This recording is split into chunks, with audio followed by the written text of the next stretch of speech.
स्वादंतरामध्ये तुमचं स्वागत आहे। आज आपण अत्यंत हेल्दी अशी कुळथाची उसळ बघणार आहोत। कोकणातला हा एक पारंपरिक पदार्थ आहे। कुळथाचं पीठ हे कोकणामध्ये खूप प्रमाणात होतं आणि तिथे कुळथाची पिठी ही खास अगदी फेमस आहे। थंडीच्या दिवसात तर ही आवर्जून केली जाते।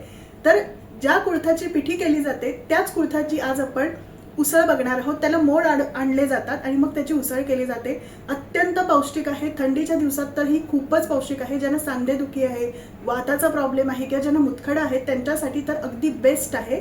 तर खरंच ही रेसिपी तुम्ही नक्की ट्राय करून बघा। अत्यंत चविष्ट आणि पौष्टिक आहे। पण ही रेसिपी पाहण्यासाठी आपला व्हिडिओ शेवटपर्यंत बघत राहा। व्हिडिओ कुठेही स्किप करू नका आणि आपल्या चॅनलवर नवीन असाल तर आपल्या चॅनलला नक्की सबस्क्राइब करायला विसरू नका। तर चला आपण रेसिपीला सुरुवात करूया। आज आपण बघणार आहोत चमचमीत अशी कुळथाची उसळ। एकदम पौष्टिक आहे। हे जे कुळीथ आहेत ना हे अत्यंत पौष्टिक असतात। हे बघा साधारणतः अशा प्रकारचे हे कुळीथ असतात। हे बघा साधारणतः अशा प्रकारचे हे कुळीथ असतात। जे कोकणातले आहेत त्यांना तर माहितीच असेल की कुळीथाचं पीठ कोकणामध्ये हे खूप फेमस आहे। तर अशी ज्या कुळथापासून आपण पीठ बनवतो त्याच कुळथाची आपण आज उसळ बघणार आहोत। खूप चमचमीत लागते, अत्यंत पौष्टिक आहे। कुळथाचे आपल्या शरीराला भरपूर फायदे आहेत। थंडीमध्ये ही जी उसळ आहे ना ही अगदी आवर्जून खावी। पण केल्यामुळे काय होतं, आपल्या शरीराला एक छान अशी ऊर्जा मिळते। शिवाय आपलं वजन कमी होण्यास सुद्धा मदत होते। ज्यांना मुतखडा असेल तर तो सुद्धा विरघळण्यासाठी खूप मदत होते। याचं जर नियमित सेवन आपण केलं ना तर मुतखडा विरघळण्यास खूप छान मदत होते। शिवाय ह्याच्यामध्ये प्रथिन आणि फायबरचं प्रमाण एवढं आहे की तुमचं कोलेस्टेरॉल सुद्धा कंट्रोलमध्ये राहतं, तुमचं वजन कमी होतं आणि तुमची पचनक्रिया सुद्धा खूप छान प्रकारे होते। आणि आपल्या शरीरातले जे खराब कोलेस्टेरॉल असतात ना ते पूर्णपणे नाहीसे होतात आणि चांगले कोलेस्टेरॉल जे असतात ते वाढण्यास मदत होते। तर असे खूप काही बेनिफिट्स आहेत याचे। तर खरंच ही उसळ तुम्ही नक्की ट्राय करून बघा, खूप छान लागते, चविष्ट बनते।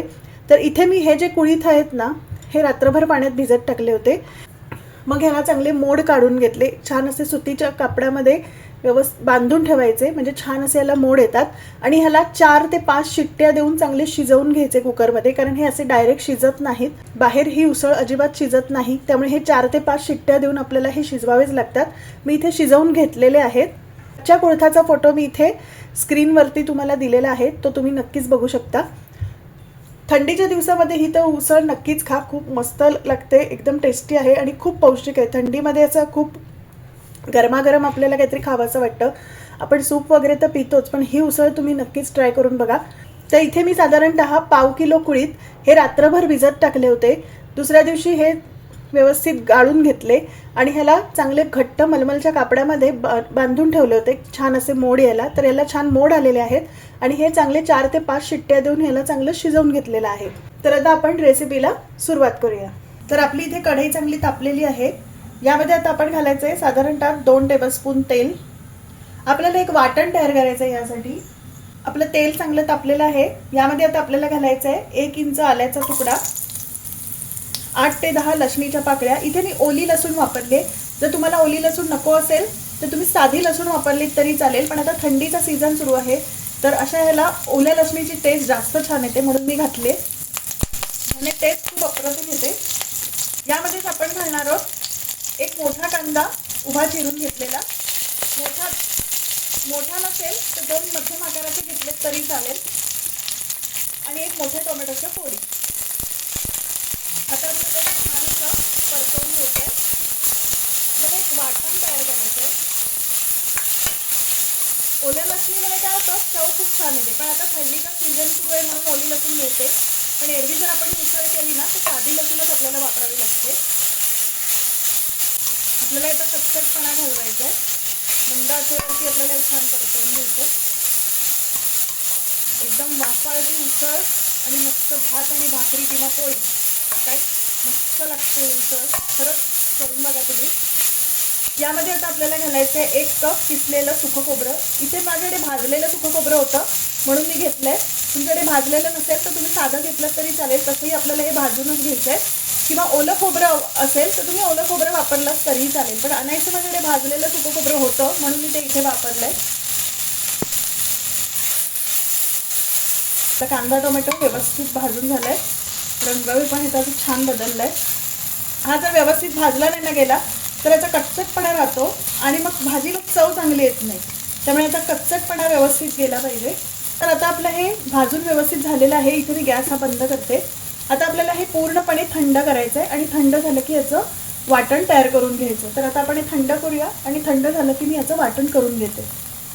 हे बघा आपलं इथे मस्त असं वाटण तयार करून झालेलं आहे. थंड झाल्यावर याचं मी वाटण केलेलं आहे. मस्त झालंय वाटण. खरंच खूप ही भाजी टेस्टी लागते, नक्की करून बघा. तर आता आपण उसळ बनवायला सुरुवात करूया. ज्या कढईमध्ये मी हे कांदा टोमॅटो भाजलं होतं त्याच कढईमध्ये मी भाजी बनवते. तर त्यासाठी इथे मी 2 टेबलस्पून तेल घेतलंय. आपली कढई चांगली तापली आहे. तर आपलं तेल तापलंय. यामध्ये आता आपण मसाले घालूया. यामध्ये घालायचं आहे 1 टीस्पून मोहरी, 1 टीस्पून जिरं, 1 टीस्पून हळद, 1 टेबलस्पून काश्मीरी मिरची पावडर. हे तिखटाला कमी असतं आणि रंग छान येतो. 1/2 टीस्पून हिंग, 1 टेबलस्पून मालवणी मसाला, 1/2 टेबलस्पून गरम मसाला, 7 ते 8 कढीपत्त्याची पानं. तुम्हाला नुसताच मालवणी मसाला घालायचा असेल तर ते घातलं तरी चालेल. मसाला छान भाजून झालाय. आता आपल्याला यामध्ये हे जे वाटलेलं वाटण आहे हे घालायचं आहे.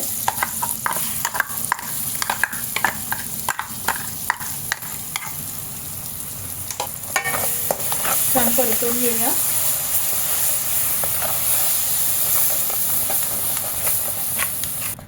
आपलं हे वाटण चांगलं परतवून झालेलं आहे. यामध्ये आता आपल्याला घालायचे आहेत हे शिजवलेले कुळीथ. व्यवस्थित मिक्स करून घेऊया.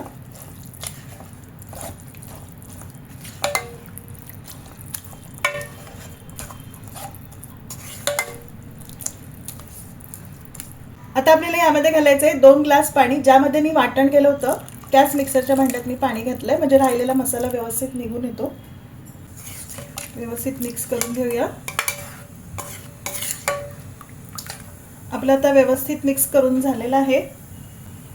यानंतर आपल्याला घालायचं आहे 1 कोकम आणि चवीनुसार मीठ. मिक्स करून घेऊया. आपलं व्यवस्थित मिक्स करून झालेलं आहे. आता आपल्याला यावरती झाकण ठेवायचंय आणि छान अशी उकळी काढायची. तर इथे मी गॅसची फ्लेम ही मध्यम केलेली आहे. आता आपण उसळीला चांगली उकळी काढून घेऊया, म्हणजे मसाला सुद्धा छान असा मिळून येईल. तर आपली 5 मिनिटं झालीत. आपण आता झाकण काढूया. मस्त अशी उकळी फुटलेली आहे आपल्या उसळीला. तर आता आपण झाकण काढूया. काय मस्त रंग आला, एकदम छान रंग आलाय आणि छान अशी उसळ आपली मस्त उकळते. साईडला जो मसाल्याचा तवंग आलाय याचा अर्थ आपला मसाला हा परफेक्ट शिजलेला आहे आणि आपली उसळ सुद्धा छान झालेली आहे. आता यामध्ये आपल्याला घालायची आहे बारीक चिरलेली कोथिंबीर. इथे मी गॅस हा बंद करते. आपली मस्त इथे चमचमीत अशी वाफाळलेली कुळथाची उसळ तयार झाली. बघताय तुम्ही किती मस्त दिसते. नुसती मस्त दिसतच नाही तर चवीलाही खूप छान लागते. मस्त गरम गरम वाफाळलेला भात आणि ही उसळ खरंच तुम्ही नक्की ट्राय करून बघा. तर आपली इथे कुळथाची उसळ ही तयार झालेली आहे. बघा आपली इथे मस्त अशी कुळथाची उसळ तयार झाली. भाजीला रंग सुद्धा छान आलाय आणि मसाल्याचा जो तवंग आलाय तो अप्रतिम आलाय. एकदम टेस्टी लागते. गरम गरम वाफाळलेला भात ह्यासोबत तर खूप मस्त लागते. भाकरी बरोबर छान लागते, पोळी बरोबर छान लागते, पावा बरोबर सुद्धा छान लागते, कशा बरोबरही छान लागते. कोकणातला तर हा पारंपरिक पदार्थ आहे. अगदी आवर्जून थंडीमध्ये केला जातो. तर खरंच ही रेसिपी कशी वाटली हे मला कमेंट करून नक्की सांगा. तुम्ही सुद्धा ही कुळथाची उसळ नक्की ट्राय करून बघा आणि तुम्ही बनवलेली उसळ कशी झाली हे मला कमेंटमध्ये नक्की सांगा. तर आपली इथे गरमागरम चमचमीत अशी कुळथाची उसळ ही तयार झालेली आहे. रेसिपी आवडली तर जास्तीत जास्त लाईक करा, शेअर करा. आपल्या चॅनलवर नवीन असाल तर आपल्या चॅनलला नक्की सबस्क्राईब करायला विसरू नका. तर आजची रेसिपी तुम्हाला कशी वाटली हे मला कमेंट करून नक्की सांगा.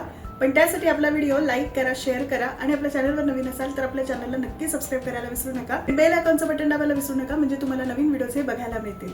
चला मग भेटू आपण आपल्या नेक्स्ट व्हिडिओमध्ये एका नवीन रेसिपीसह. तरवीच तुमची डिश आमची. नमस्कार.